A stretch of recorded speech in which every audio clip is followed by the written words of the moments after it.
Será que você já foi perdoado ou totalmente liberto dos seus pecados? Será que você sabe como realmente conquistar a libertação? Na antiguidade, antes de Jesus, as pessoas tinham que fazer sacrifícios anuais para o perdão dos seus pecados. Olha o que diz em Hebreus 10. Se as pessoas que adoram a Deus tivessem sido purificadas dos seus pecados, não se sentiriam mais culpadas de nenhum pecado, e todos os sacrifícios terminariam. Em vez disso, esses sacrifícios, realizados ano após ano, servem para fazer com que as pessoas lembrem dos seus pecados. Pois o sangue de touros e de bodes não pode, de modo nenhum, tirar os pecados de ninguém. Por isso Cristo, ao entrar no mundo, disse: Tu, ó Deus, não queres animais oferecidos em sacrifícios, nem ofertas de cereais, mas preparaste um corpo para mim. Não te agradam as ofertas de animais queimados inteiros no altar, nem os sacrifícios oferecidos para tirar pecados. Então eu disse: Estou aqui, ó Deus. Venho fazer a tua vontade, assim como está escrito a meu respeito no livro da lei. Vocês entenderam o que está escrito aqui? Aqui está dizendo que o sangue dos animais não pode te livrar dos pecados. Apenas o sangue de Cristo é que pode. No entanto, o sangue de Cristo só vale para quem crê, como diz na primeira carta de Pedro. A pedra viva e a nação dedicada a Deus. Portanto, abandonem tudo o que é mal, toda mentira, fingimento, inveja e críticas injustas. Pois, como dizem as Escrituras Sagradas, vocês já descobriram por vocês mesmos que o Senhor é bom. Cheguem perto dele, a pedra viva que os seres humanos rejeitaram como inútil, mas que Deus escolheu como de grande valor. Vocês, também, como pedras vivas, deixem que Deus os use na construção de um templo espiritual, onde vocês servirão como sacerdotes dedicados a Deus. E isso para que, por meio de Jesus Cristo, ofereçam sacrifícios que Deus aceite. Pois as Escrituras Sagradas dizem: Eu escolhi uma pedra de muito valor, que agora ponho em Sião como a pedra principal do alicerce. Quem crer nela não ficará desiludido. Essa pedra é de muito valor para vocês, os que creem. Mas, para os que não creem, a pedra que os construtores rejeitaram veio a ser a mais importante de todas. E em outra parte, as Escrituras Sagradas dizem: Esta é a pedra em que as pessoas vão tropeçar, a rocha que vai fazê-las cair. Essas pessoas tropeçaram porque não creram na mensagem, de acordo com a vontade de Deus para elas. Tem gente que acredita que é uma moeda espiritual, mas apesar de outros deuses serem assim, o nosso Deus não tem esse caráter, que é o que mostra em Hebreus 10. Mas a verdade é que o sofrimento de Cristo, o sofrimento de um ser tão puro, tão santo, deveria te sensibilizar, fazer você se lembrar dos seus pecados e te levar ao arrependimento. Mas para isso você tem que se lembrar desse sacrifício. Não foi coincidência que Jesus morreu e ressuscitou na Páscoa judaica. A Páscoa, no hebraico, significa passagem. O que os judeus comemoravam, na verdade, era a saída do povo de Israel do Egito rumo à Terra Prometida. Eles comemoravam cerca de 8 dias, e na véspera da festa, eles abatiam um cordeiro em sacrifício exatamente às 3 da tarde. Curiosamente, Jesus foi sacrificado na véspera da Páscoa e faleceu na cruz exatamente às 3 da tarde, de acordo com o Evangelho de Mateus. Mas, como eu já disse aqui no canal, tudo o que acontece na Bíblia é um acontecimento real, mas também tem um significado simbólico. O Egito, na Bíblia, simboliza pecado. Então, quando nós lemos a Bíblia, às vezes buscando um direcionamento e cai em Êxodo, muito provavelmente essa passagem vai simbolizar a sua saída dos pecados rumo à cura, ou rumo ao perdão dos pecados. E a purificação em si vai ser simbolizado pela Terra Prometida. Da mesma forma que a Páscoa judaica simboliza a passagem Jesus tendo sido o cordeiro sacrificado na Páscoa vai significar a sua passagem dos pecados para o perdão por meio dele. Ou seja, a sua passagem do Egito à Terra Prometida. Vocês conseguem entender isso? Bom, dito isso, eu quero colocar aqui os passos que você deve seguir para ser perdoado, ok? Então vamos lá. A primeira etapa é você acreditar. Na verdade, a palavra acreditar hoje em dia é uma palavra que perdeu muito o significado original. Hoje em dia, acreditar parece muito mais um achismo, algo que você acha que pode existir, mas não tem certeza. Mas acreditar não significa isso. Acreditar significa que você aceita como verdade, aceita aquilo como algo concreto. Por isso, na Bíblia está escrito acreditar. Então, o que eu quero que você tenha em mente é que você não deve achar que ele existe. Você deve saber que ele existe. Saber que esse sacrifício realmente aconteceu.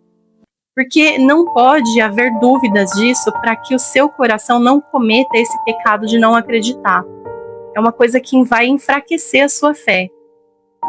A fé também nunca foi uma crença sem fundamentos. E Deus nos deu vários fundamentos para que a gente pudesse se basear. Só não acredita nesses fundamentos quem está com o coração fechado para a verdade. E se você por algum motivo tem dúvida de que Jesus existiu, você deve saber que houve vários relatos não bíblicos da crucificação. Um deles é o relato do historiador Tácito, que eu recomendo que você dê uma pesquisada depois. Ou me segue aqui, porque mais pra frente eu vou falar aqui no canal mais sobre as provas reais e válidas cientificamente de que Jesus existiu. Bom, essa foi a primeira etapa. Agora, a segunda etapa é você conhecer a Cristo. Porque ninguém ama o que não conhece. Então, é importante que você ter um contato diário com Jesus, lendo a Bíblia todos os dias e pedindo para Ele te dar uma clareza e discernimento sobre a Bíblia. A Bíblia, ela tem um poder de mudar a nossa mente, o nosso coração. No vídeo anterior sobre o herói das virtudes, eu explico melhor como a Bíblia age na nossa mente. E é aqui que vocês vão ver as coisas acontecerem na sua vida. Porque vai se abrindo um caminho que você nunca conheceu antes. E é o que vai permitir que você conheça o seu Deus. Veja a verdade nas palavras dele e nas ações dele. Quando a gente conhece alguém, a gente não sabe se pode confiar naquela pessoa.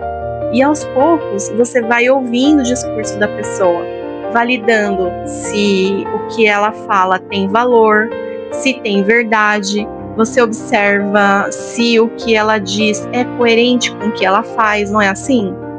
Com Deus não vai ser diferente. Aos poucos você vai conhecendo o caráter dele.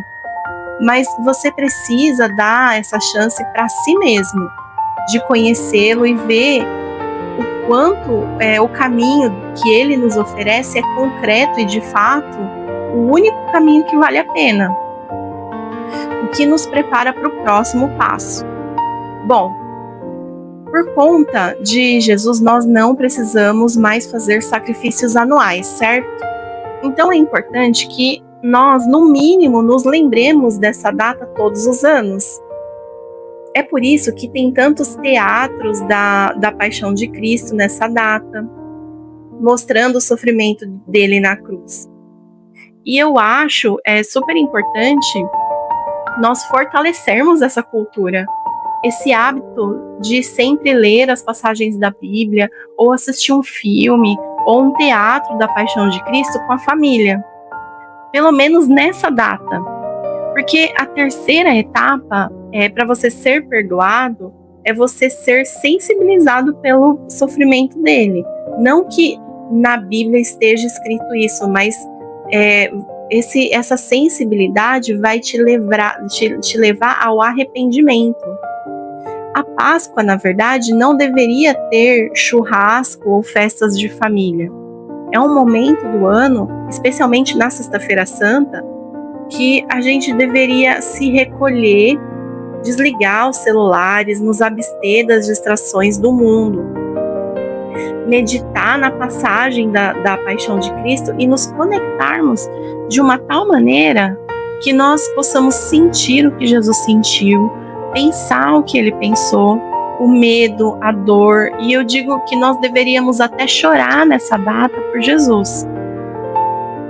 É comum, inclusive, as pessoas fazerem jejum na Páscoa, que é justamente para você sofrer, nem que seja uma parcela do que Jesus sofreu na cruz, para que nós possamos entender o preço que foi pago pelas nossas vidas. Havia 5 pessoas ao pé da cruz de Jesus. Você tem que tentar ser a 6ª pessoa. A 4ª etapa é o arrependimento. Essa sensibilização vai te ajudar a se arrepender, que é um sentimento importantíssimo para que Jesus te liberte. O arrependimento é aquela dor que dá quando você finalmente entende que fez alguma coisa muito errada. E é isso que você precisa entender, o quanto que o que você estava fazendo era errado. E nessa hora é que você vai colocar os seus pecados nos pés da cruz com o coração quebrantado. Agora, para falar da 5ª etapa, que vai ser a libertação, eu preciso falar um pouco mais sobre o pecado. A questão da salvação fica um pouco confusa, né? Na Bíblia diz que todos seremos salvos. Depois diz que é quando você crê é que você está salvo. Em Efésios diz que a salvação é uma jornada. E aí fica mesmo um pouco confuso. Então, o que eu acho que a gente tem que ter em mente é que o pecado tem níveis. E é um processo. Por isso eu separei esse processo aqui em etapas. Começando pelo nosso nascimento, que nós já viemos a esse mundo pecadores, como é dito em Gênesis. Então, é como se o pecado estivesse impregnado nas nossas almas e no nosso corpo. Não é uma opção se livrar do pecado. Em Coríntios, Paulo diz que no arrebatamento, nós receberemos corpos incorruptíveis. Isso sugere que nós estamos presos em corpos corruptíveis. Outra curiosidade é que na antiguidade o pecado era chamado de vício, ou seja, algo do qual você não consegue se livrar. Essa é a parte da vida em que você ainda é um escravo dos seus vícios. Você pode perceber que sempre vai ter alguma coisa em que por mais que você queira, você simplesmente não consegue mudar de jeito nenhum. Você pode até querer, mas não consegue mudar. Isso é porque nós nascemos com esse mal e ainda não fomos libertos. Aqui, o pecado está num nível acima da nossa força de vontade. E é aí que Cristo entra para te libertar. Você lembra no começo do vídeo eu falei sobre a passagem do povo de Israel do Egito à Terra Prometida? E que essa passagem é intermediada por Jesus? Então, quem vai te dar a libertação é Ele, como muitos de nós já sabemos. Mas eu quero chamar atenção para um ponto. Imagina que você nasceu em um quarto sem portas nem janelas, só com uma claraboia no teto. Sendo que a única saída seja acessando por cima, acessando o divino. Jesus é que vai fazer esse trabalho de te libertar, no sentido de te tirar do quarto pela claraboia, por cima, né? Quando a gente está no pecado, a gente sente uma vontade incontrolável de apenas continuar fazendo o que a gente sempre fez, que é pecar. Mas quando Jesus entra na nossa vida, você não sente mais essa vontade incontrolável. A vontade quase some. Você percebe que eu falo quase, né? Pois é isso mesmo, quase. Porque na verdade o que ele vai fazer é trazer o pecado para um nível em que você consiga operar, para um nível de vontade controlável e que infelizmente não pode sumir completamente, porque nós habitamos um corpo corruptível. Então, você tendo passado pelo processo de libertação, aí você vai para a 6ª etapa. Agora sim, aí é que você vai fazer uso do seu autocontrole. Então, a libertação vai trazer as suas vontades para um nível onde você consegue operar melhor sobre elas. Parece até que as tentações aumentam, mas as vontades diminuem, né? Porque você, na verdade, você não está livre do pecado e nem vai estar até o arrebatamento, onde você vai receber um corpo incorruptível. Percebe que eu não falei de autocontrole até agora? Porque eu considero impossível a gente conseguir ter qualquer controle sobre os pecados sem Jesus. Por isso, ele ter vindo foi tão importante. E mesmo depois de você ser liberto, você ainda vai precisar da ajuda dele.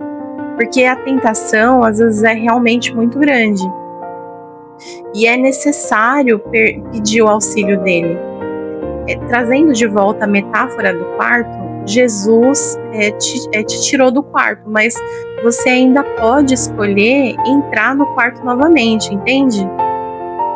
Certo, então nós já temos 4 passos bem definidos do que a gente deve fazer, que é acreditar, conhecer Jesus intimamente, se sensibilizar, se arrepender, pedir a libertação e se manter liberto, seguindo Jesus constantemente.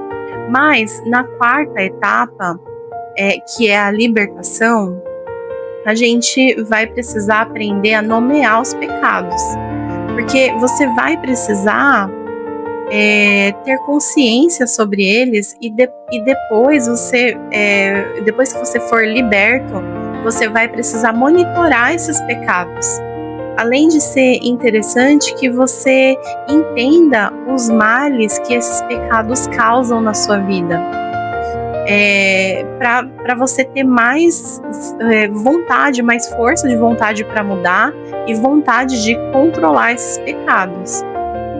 E aí essa parte vai ficar para o próximo vídeo. Mas por enquanto deixa aí nos comentários em que estágio você tá, em qual pecado você acha que tem. Quem sabe eu não falo mais sobre esses pecados nos próximos vídeos para te ajudar, tá bom? Um abraço, até o próximo vídeo.